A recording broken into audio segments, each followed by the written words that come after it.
Want to know if your ads are making you money? Today, I'm breaking down the return on ad spend in the simplest way possible. After this video, you would never be confused about your ad performance again. Hi everyone, Harrison here. After my last video on top 5 performance marketing KPIs to track in 2025, many of you asked that I take a deeper dive into return on ad spend. So today, that's exactly what we are doing. No complex jargon, just practical knowledge you can apply right away.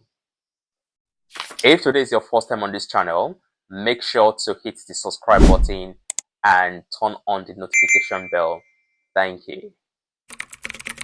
Let's start super simple. ROAS answers one question. For every dollar you spend on ads, how many dollars did you get back? Here's the simple formula.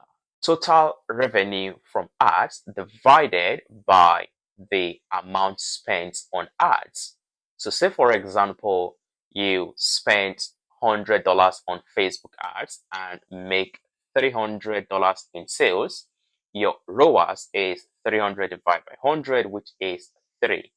And this can be interpreted as 3 to 1 or 3 times ROAS or 300%.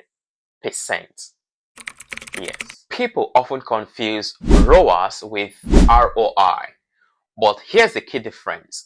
ROAS looks at revenue. ROI looks at profit.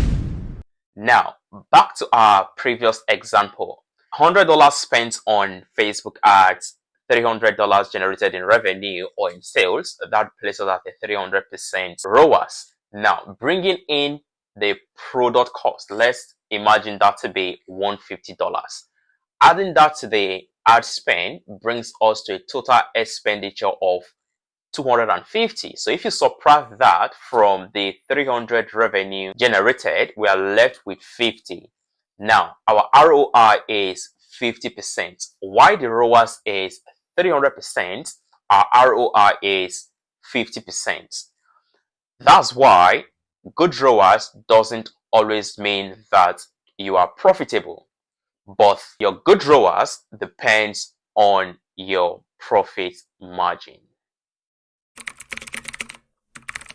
You can't measure what you're not tracking. So that's why it's very important before you hit that publish button, ensure that your conversion tracking is accurately set up and all the events are firing as they should.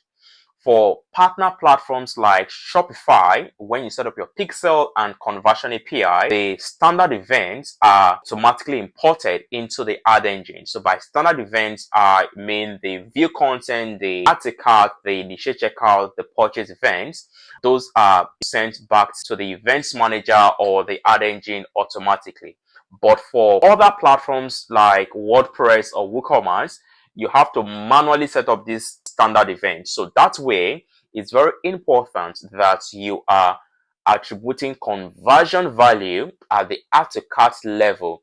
Then when setting up the purchase event, make sure that it's pulling that value from the add to cart. So that way, for every conversion being fired, the ad engine is able to pick the value of that purchase. So with the purchase value, that's how the ROAS is actually being calculated, looking at the ad spend on that particular campaign, ad sets, or ad, as it may be, depending on where you're looking at the data or analytics from.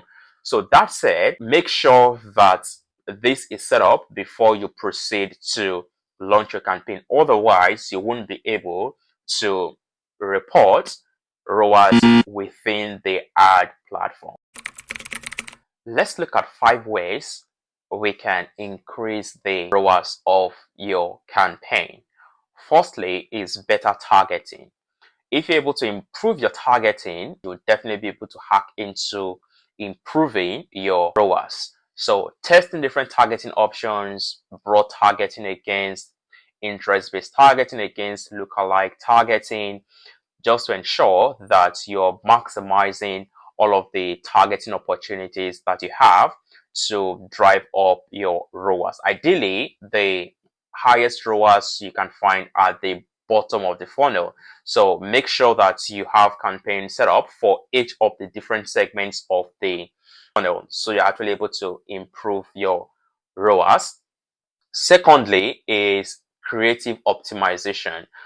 Creative, as we know, is the new targeting. Talking about creative diversity, creative volume, all of this comes together to creative optimization. So if you're able to improve your creatives, you're actually able to unlock different audience segments, and Meta is able to serve your ads to different audiences. So if you have a particular creative that is doing very well, for instance, an image, why not make another version of that creative? So instead of an image, make a video form of it. So that's where you're actually able to also max out that particular creative and reach out to a different audience segment within your targeting.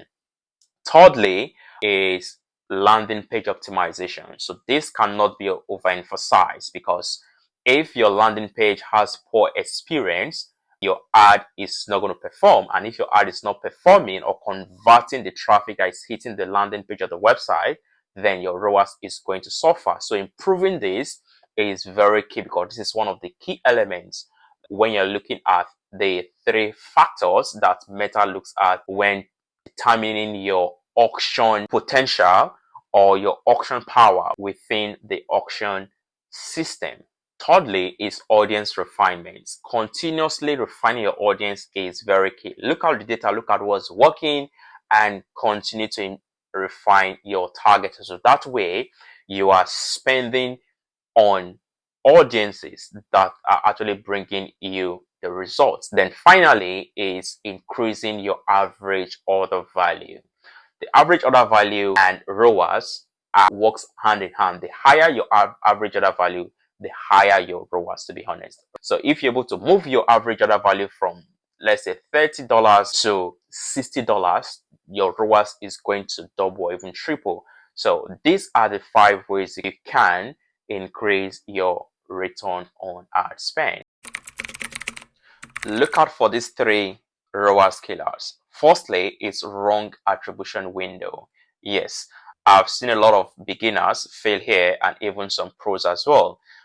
Having the wrong conversion window is going to really impact the volumes of conversion you're getting, and not just that, it's also going to most likely make your campaign not to exit the learning phase, because it's going to not be able to get the minimum required purchases to exit the learning phase for that particular ad set. So importantly is understand how long it takes for your customers to make a purchase, then use the attribution window that captures that duration. So if it takes them 3 to 5 days to convert, you shouldn't be using 1 day click attribution window, but rather you should use the 7 days click, 1 day view attribution window. That said, secondly is incomplete setup. Yes, a lot of people knows how to set up all of the conversion, the add to cart, the purchase, and all of those. But where I see most media buyers, growth marketers, performance marketers fail is not sending enough data back to Meta, right? The more data you send back to the ad engine or back to Meta, the easier it is for the Meta AI or the algorithm to be able to build a machine learning model of your ideal customers and target more of those kind of audiences for you faster.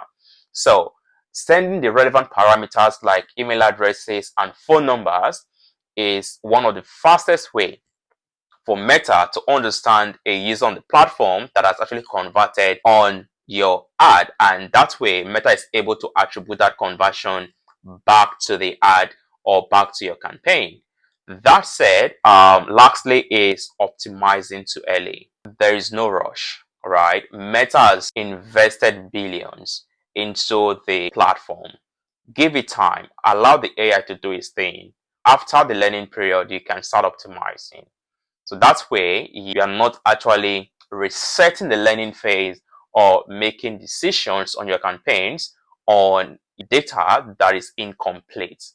So these are the 3 things you should look out for that I see pathing and killing most ROAS that should be scaling and very high. And here's your action plan. Calculate your ROAS, set up proper tracking, create testing schedule, monitor weekly trends. With this, you are able to improve your ROAS, scale your ROAS to a new level. Thanks for watching. If this video helped you understand ROAS better, give it a thumbs up, subscribe to the channel, share with your friends, and I will see you in the next one. Bye for now.